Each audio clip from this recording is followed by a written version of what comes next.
નમસ્કાર દર્શક મિત્રો, ફાસ્ટ ન્યૂઝ ઇવનિંગ બુલેટિનમાં હું ઉદય રાવલ આપનું સ્વાગત કરું છું। ઉમરગામ તાલુકાના દહેરી ગામના સુરેશભાઈ પ્રેમાનાએ 52 વર્ષની વયે પોરબંદર ખાતે દરિયામાં 10 કિલોમીટર સ્વિમિંગ કરી સ્પર્ધામાં ચોથો ક્રમ પ્રાપ્ત કર્યો છે। સ્પર્ધામાં ભાગ લેતા પહેલા તેઓએ વિરાર ખાતે સ્વિમિંગ પુલમાં પૂર્વ તૈયારી કરી હતી।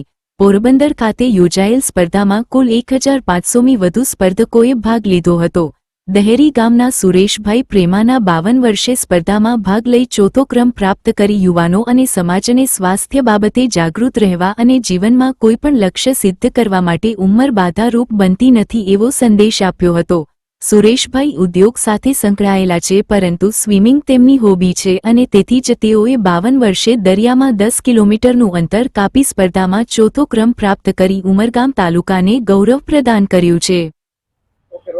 હું સુરેશભાઈ ભાણાભાઈ પ્રેમાના, ગામ ગોવાડા, રામવાડી, માયવંશીનું છું અને મારી ઉંમર 52 વર્ષની છે। મેં વિરારમાં નગરપાલિકાનું જે VVCL નું નગરપાલિકાનું સ્વિમિંગ પુલ છે જે ઓલિમ્પિક લેવલનું છે, તેમાં અમે લોકો પ્રેક્ટિસ કરી હતી અને પોરબંદરમાં જે આયોજિત હતું, જે નિયરલી અબાઉટ 1500 લોકોએ ભાગ લીધો હતો, જેમાં મેં પણ પ્રયાસ કર્યો હતો 10 કિલોમીટરનું ઓપન સ્વિમિંગ કોમ્પિટિશનમાં અને મેં સક્સેસફુલી પાર પાડ્યો છે અને મારો 4th રેન્ક આવ્યો છે। મને ઘણી ખુશી થાય છે અને આવી રીતે જ બધા લોકો, જે મેં ઉમરગામમાં પણ વિચાર કરું છું કે આ મોટો પુલ કરવું છે જેમાં 50-60 વર્ષના છોકરા યા લેડીઝ લોકો આપણો બોલો કે પછી બધા પ્રયાસ કરીને એ લોકો ફિટનેસથી માંડીને મનોબળ સ્ટ્રોંગ કરી નાખે છે। પણ મેં એક વિચાર કર્યું છે, ઉંમર કોઈ માયને નથી રાખતી। અગર માણસનું ધ્યેય અને જે ઈચ્છા શક્તિ હોય એ ગમે તે પ્રયાસમાં પાર કરી શકે છે અને પોરબંદરનો દરિયો એ દુનિયાના જે દરિયાનો છે એનું કમ્પેરિઝનમાં આવે છે,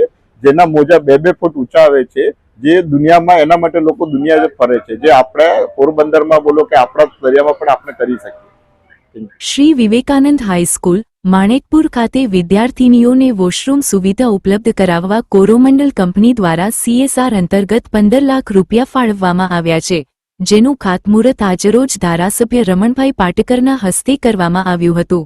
શાળાના વિદ્યાર્થીઓના લાભાર્થે RNC હોસ્પિટલ અને અંધજન મંડળના સહયોગથી આંખની તપાસ કેમ્પનું આયોજન કરવામાં આવ્યું હતું। કાર્યક્રમનું ઉદ્ઘાટન મુખ્ય મહેમાન ઉમરગામના ધારાસભ્ય તથા શાળાના પ્રમુખ રમણભાઈ પાટકરે કર્યું હતું।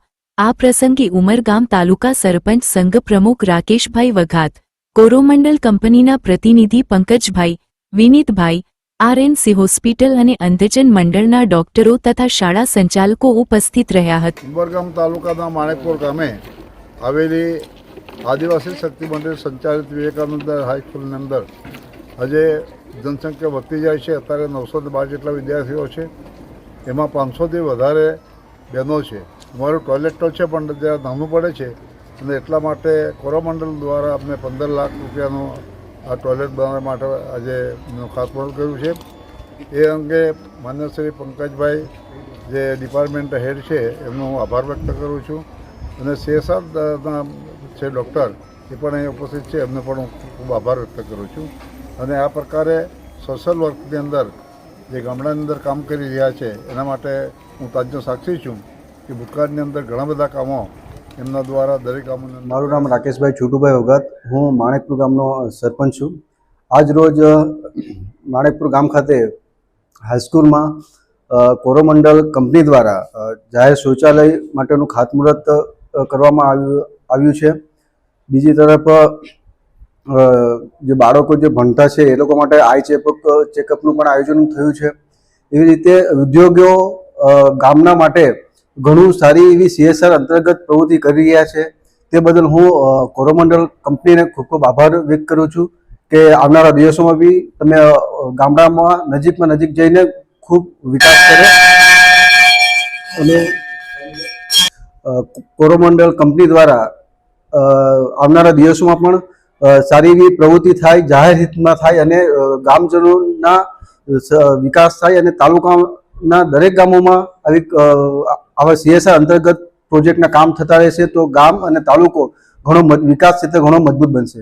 આજ રોજ ઉદવ સંવત 137 તારીખ 9મી જાન્યુઆરી શુક્રવારના રોજ પરમ પૂજ્ય ગુરુવર શ્રી ઉદવરામ મહારાજના છઠ્ઠા પાટોત્સવની ભક્તિભાવપૂર્વક ઉજવણી ઉમરગામ તાલુકાના સુંદરવન સ્થિત ઉદવ ધામ ખાતે કરવામાં આવી હતી।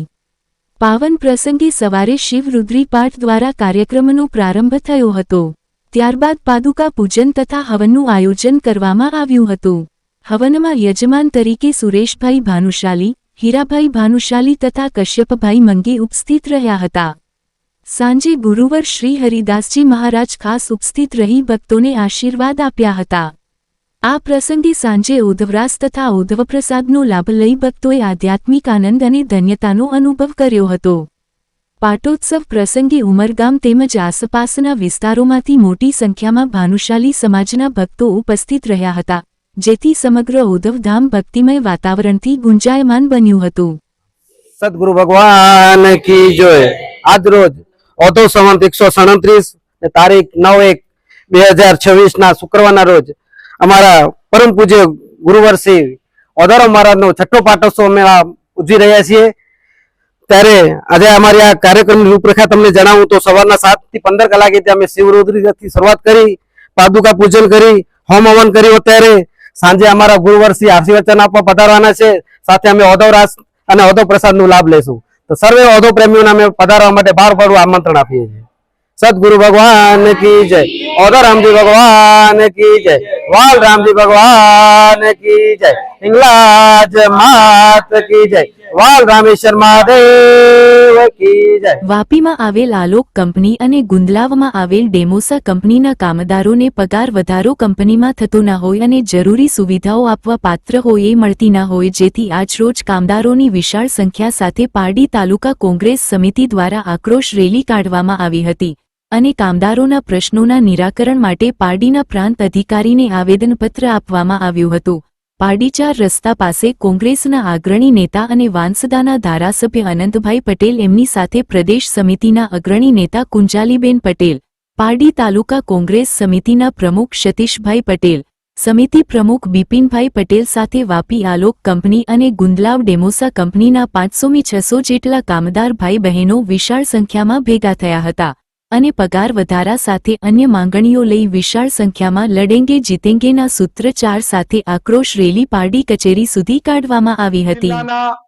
પારડી તાલુકાના પ્રાંત અધિકારીને એસડીએમ ને વાપીના ગુંદલાવના જીઆઈડીસીના કંપનીના પ્રશ્નને લઈને અમે આક્રોશ રેલી કાઢીને આજે આવેદનપત્ર આપ્યું.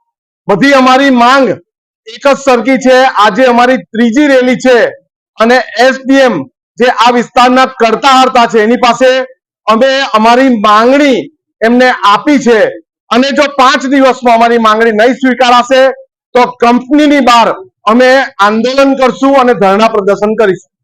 મુખ્ય માંગણી અકસ્માતે કોઈનો હાથ તૂટે, આંગળી તૂટે, પગ તૂટે, માથું ફૂટે અથવા મૃત્યુ પામે તો એના પરિવારને યોગ્ય વળતર મળવું જોઈએ. એના જે બી પણ ગ્રેજ્યુએટીના પૈસા હોય તે બધા એમને મળવા જોઈએ. મહિલાઓનો જે સમય છે એ 7 થી 3 નો છે.